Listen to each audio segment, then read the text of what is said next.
découvrir le trading. Bonjour à tous. Aujourd'hui, on fait un point de marché sur le Bitcoin dans la continuité de ce qu'on a fait la semaine dernière. Mais comme je viens de créer la chaîne et que je ne sais pas encore quelles sont vos habitudes et vos envies, n'hésitez pas à me laisser vos suggestions en commentaire si vous voulez voir d'autres assets, peut-être d'autres crypto-monnaies, altcoins ou même du forex, des actions ou des matières premières. On commence en daily parce qu'on peut déjà voir quelque chose de très intéressant. C'est ce petit bloc rouge ici. Je le mets en évidence pour la suite, mais donc c'est un order block daily qu'on a frôlé il y a peu de temps, on y reviendra après. Dans les niveaux intéressants, on peut aussi noter celui-là qui est le plus bas de la semaine dernière et celui-là qui est le plus bas du range actuel. Je vais aussi mettre le range en avant en faisant ça. Tac, voilà. Donc comme ça, on a la borne basse, la borne haute et le milieu du range. En haut, je peux aussi ajouter ici que cette zone-là, c'est l'ATH, donc le plus haut que le Bitcoin n'ait jamais atteint. Et c'est une des cibles qu'on peut avoir en tête pour les prochains jours ou prochaines semaines, parce que là, on voit bien qu'on est dans le bas du range et qu'on est en train de remonter. Je zoome en 4 heures pour y voir un peu plus clair. Alors oui, une question que vous vous posez peut-être, c'est les zigzags rouges et verts qu'on voit sur la charte, d'où ils viennent.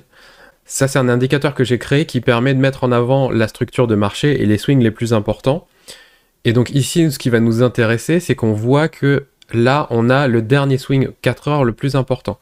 Ce qui veut dire que si jamais on arrive à dépasser ce niveau-là, on va se retrouver à nouveau dans un trend 4 heures haussier. Donc c'est un des niveaux les plus importants par rapport au prix actuel.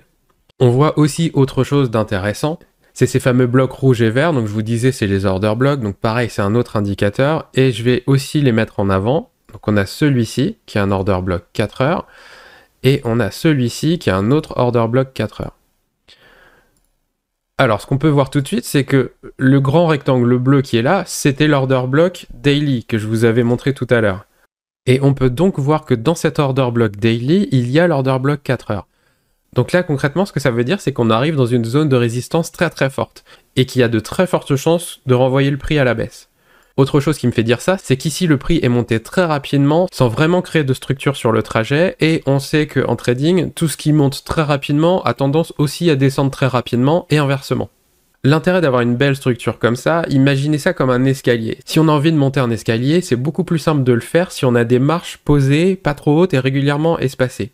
Quand on a des grandes descentes comme ça, comme on a pu avoir ici, on peut se retrouver à l'inverse ensuite avec des grandes montées comme celles qu'on a eues ces dernières heures. J'en reviens sur mes order blocks. Ici, on voit que la mèche de la bougie s'arrête avant. C'est ce qu'on appelle un inducement. Ce que ça implique, c'est relativement technique. Je vous explique pas tout de suite pour pas vous noyer sous les détails, et on verra ça dans d'autres vidéos spécialisées sur le sujet. Mais donc ici, on a plusieurs scénarios possibles qui se dessinent. Actuellement, le point qui est là, ça pourrait être la première tape d'une distribution. Le prix a retracé. Et donc ici, ce qui peut se passer maintenant, c'est que le prix remonte pour enfin aller taper dans ces deux order blocks pour faire la seconde tape de notre distribution. À partir d'ici, si c'est vraiment une distribution, on a deux cas de figure qui peuvent se présenter. Soit le prix descend plus bas que le plus bas qu'on aura atteint entre les deux tapes. Donc admettons qu'ici ce soit le plus bas et que le prix augmente dès maintenant. Dans ce cas-là, si ici on a une cassure, les probabilités sont pour qu'on ait un retracement pour faire la troisième tape de notre distribution et qu'après le prix s'effondre. Donc ça, c'est l'option numéro 1. L'option numéro 2, c'est qu'effectivement, on a une deuxième tape dans nos order blocks, par contre, que le retracement soit plus faible. Et dans ce cas-là, la troisième tape de notre distribution va être plus haute que la seconde. Donc on va avoir cette espèce d'escalier en zigzag. Et là, à ce moment-là, le signal que c'est une distribution, ce sera lorsque le prix cassera ce plus bas, ici. Et là, pareil, si c'est une distribution, le prix va s'effondrer. Alors là, je viens de vous parler de distribution parce qu'on est dans une zone logique de distribution, c'est-à-dire le prix s'est effondré, il a rangé un peu, il est remonté très rapidement, ce qui n'est pas forcément ultra sain. Et là, on voit qu'on est dans cette zone grise. Si je vire les order blocks, on la verra mieux. Voilà, ici. Il y a en fait la zone de mitigation du dernier gros mouvement baissier. La zone de mitigation, c'est en fait une zone logique où le prix revient pour avoir un comportement sain. Donc en fait, le prix est descendu rapidement, il est revenu dans cette zone. Donc si là, il se retourne et repart à la baisse, c'est un comportement sain, et dans ce cas-là, la cible, c'est minimum le bas de ce range-là, mais ce sera sans doute encore plus bas puisqu'on sera en fait dans une continuation baissière. Le seul moyen pour que ce scénario échoue, c'est que le prix monte d'une façon ou d'une autre et casse ce niveau-là avec une clôture de bougie. Donc pas juste une mèche comme ici, mais vraiment une clôture. Si on a une clôture de bougie en 4 heures au-dessus de 64 500, ça veut dire que notre trend baissier 4 heures, qui est baissier depuis plusieurs semaines, se retourne enfin. Et donc on repasse en haussier en 4 heures. Si c'est le cas, c'est le signal pour venir attraper toute la liquidité qui est restée ici et qui n'a pas encore été touchée. Quand on a une courbe de liquidité comme ça, il faut voir ça comme une autoroute pour le mouvement du prix. Parce que concrètement, ce qui se passe, c'est qu'à chaque sommet qu'on peut avoir ici, derrière, il y a des stop-loss. Et le prix, lui, son objectif, c'est de venir chercher tous les stop-loss. Mais qu'est-ce qui se passe en fait quand un stop-loss est déclenché? Si je schématise un peu, admettons que les traders ici aient ouvert 10 millions de dollars de position short, avec leur stop-loss juste au-dessus.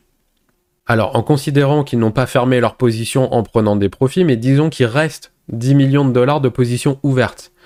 Quand le stop-loss va être touché par le prix, ces 10 millions de dollars, ça veut dire que les gens vont les racheter. Donc, il va y avoir une demande en achat de 10 millions de dollars sur le Bitcoin.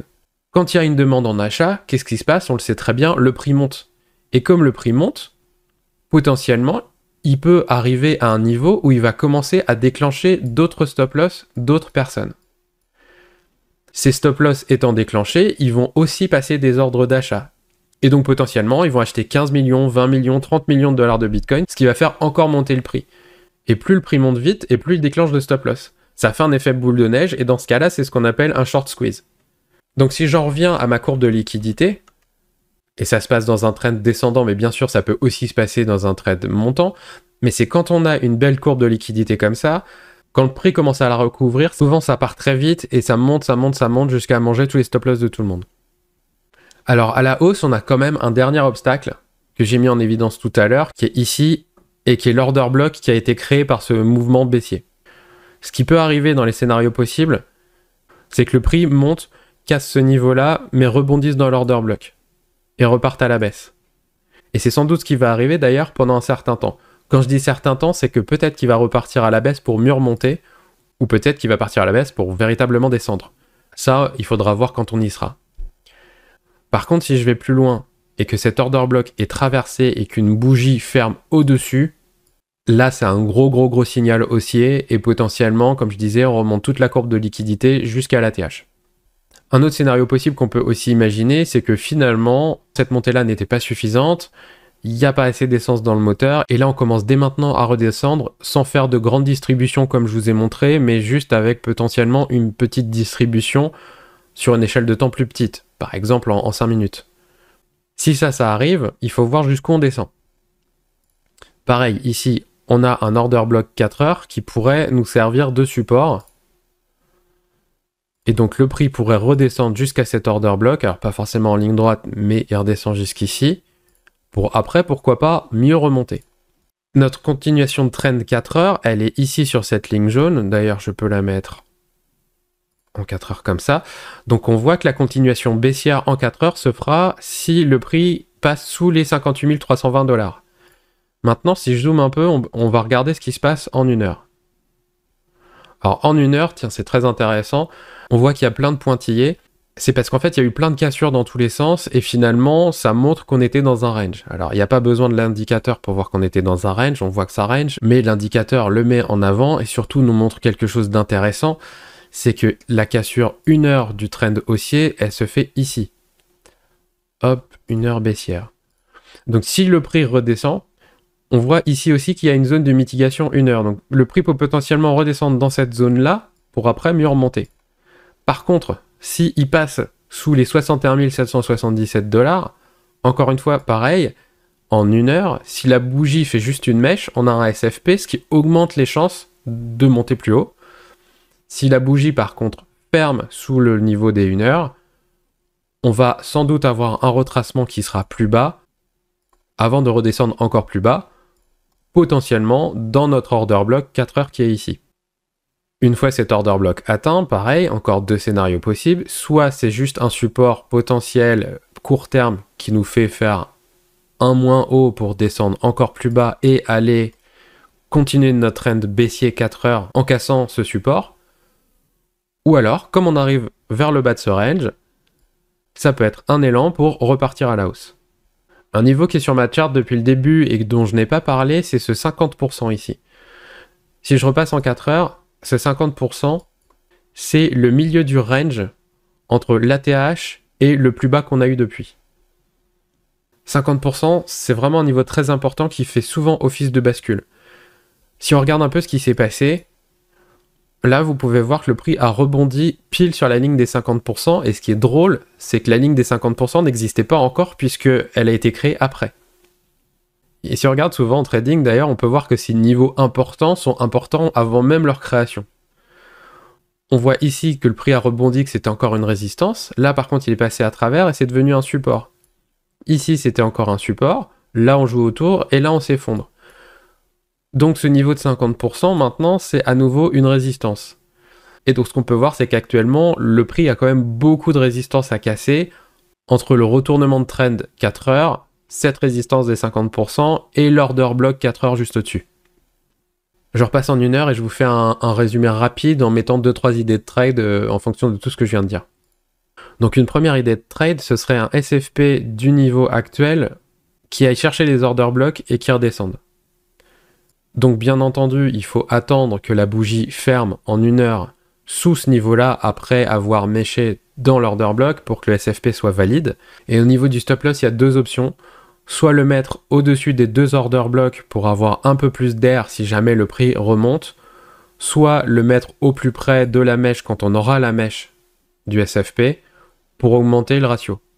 La target, c'est un peu compliqué à déterminer pour l'instant parce qu'il va falloir voir qu'est-ce que fait le prix avant de faire ce SFP. Mais on a plusieurs options possibles. Si on part sur un scalp, admettons, avec une petite mèche, il n'y a pas besoin de cibler très loin. Et si par contre on prend un peu plus d'air et qu'on fait pas un scalp mais un trade un peu plus long, potentiellement en fonction de ce que fait le prix, on peut déjà avoir un TP vers le niveau de retournement en 1 heure.